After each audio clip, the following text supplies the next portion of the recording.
Hello everyone, welcome back to my YouTube channel English by Pooja Singh.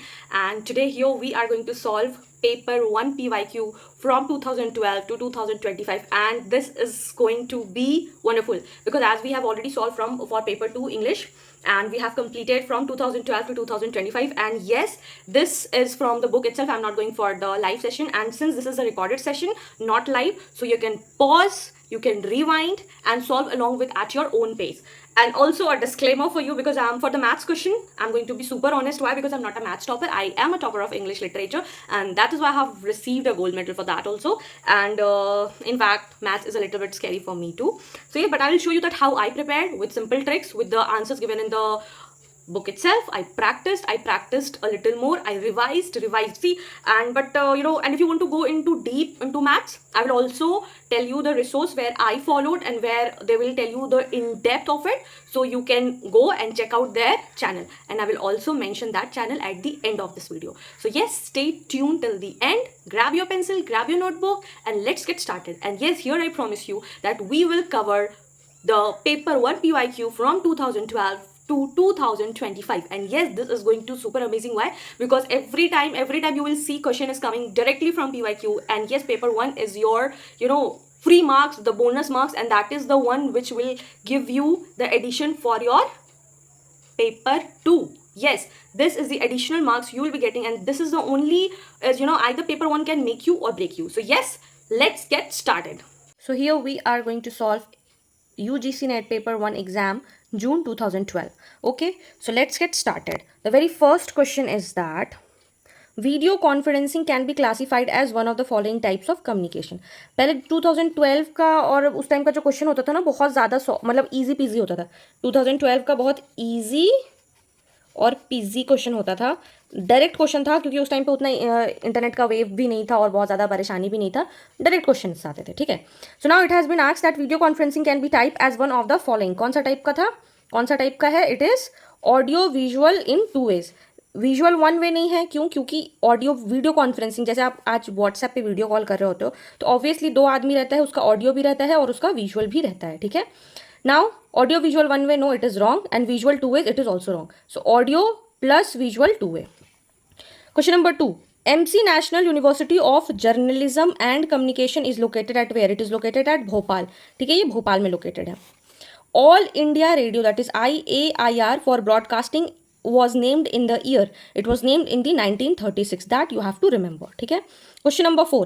In India for broadcasting TV programs, which system is followed? तो ये कौन सा system followed करता है? ये PAL का करता है. इसका I will check the answer. PAL का फुल फॉर्म क्या है?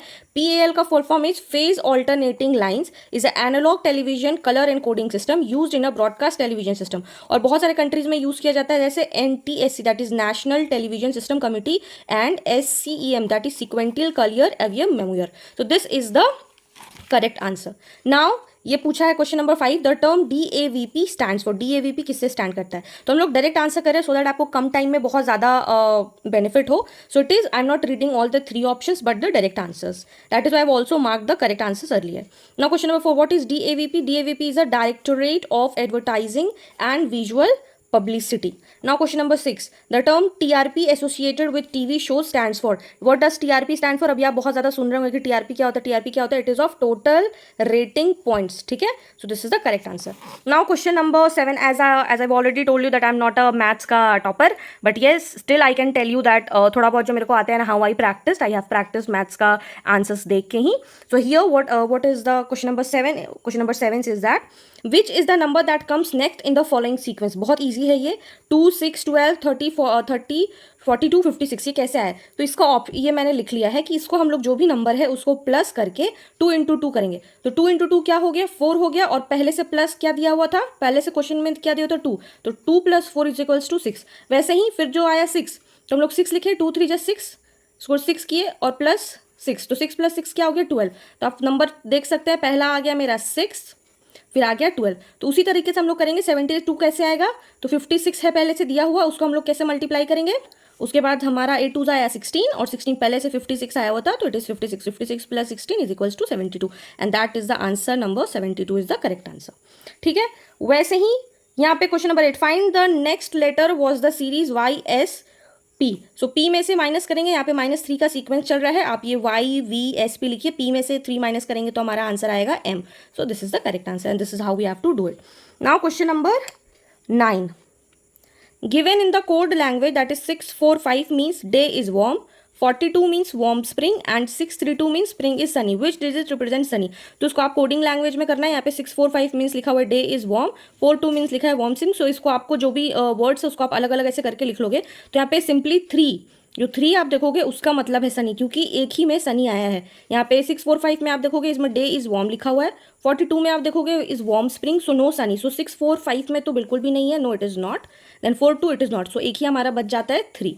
सो 3 इज सनी. ठीक है. Now question number 10. The basic of the following classification is the first president of India, author of Godan, book is my library, blue things and students who work hard is the, इसको क्या बोलते हैं? इसको बोलते हैं descriptive phrase. Okay. Now we move to question number 11. और ये थोड़ा वीडियो शेकी हो रहा होगा, क्यों?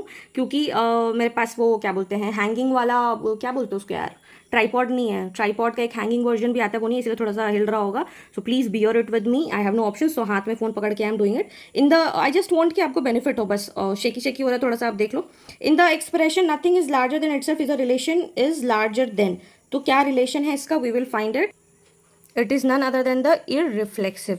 इस टाइप का क्वेश्चन आता है, और इस टाइप का क्वेश्चन को I consider as 15 types. Y?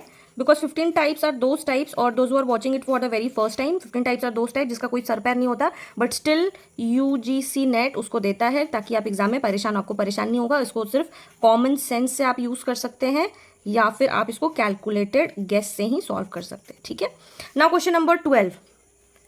There are more laws on the book today than ever before and more crimes being committed than ever before. ठीक है. और रीज़न इसका क्या दिया हुआ है? Because to reduce crime we must eliminate the laws.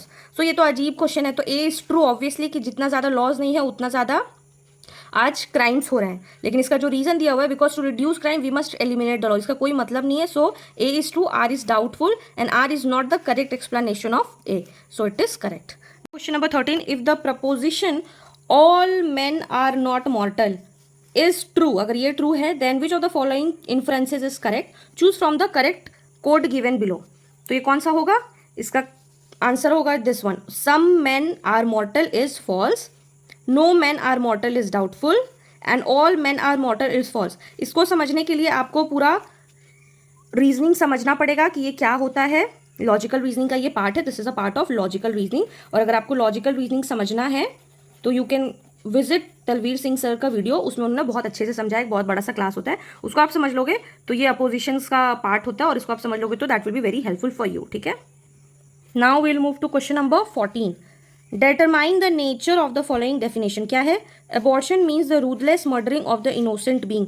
इसका क्या मतलब होता है? ये लेक्सिकल नहीं है, स्टिपुलेटिव नहीं है, थ्योरेटिकल भी नहीं है, परसुएसिव है. इसको आप परसुएट करना पड़ता है. ये एबॉर्शन का मतलब ही एक ruthless murdering of innocent being है, तो दैट इज परसुएसिव. अगर आप किसी को किसी चीज़ के बारे में परसुएट करते हैं तो वो मतलब होता है. ठीक है. Question number 15. Which one of the following is not an argument? Argument नहीं है. So if Devdutt is growing fat and if he does not eat during the day he will be eating at night. तो ये एक argument नहीं है. Rest what is the argument? कि अगर देवदत्त नहीं खाता है in the day so he must be eating at night, ये एक आर्ग्यूमेंट है. Devdatt eats in the night so he does not eat during the day, it is also an argument.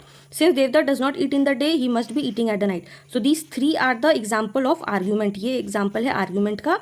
और जो नहीं है it is if Devdutt is growing fat, अगर वो मोटा हो रहा है so he does not during the day he will be eating at night. So this is just a statement. Okay. Yes, and that's a wrap.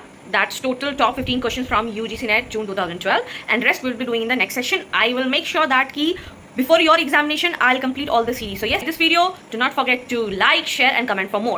Take care till then, keep learning, and if you haven't watched that PYQ series of paper 2 that is from 2012 to 2025, go and visit and watch that. Keep learning, keep shining. Thank you.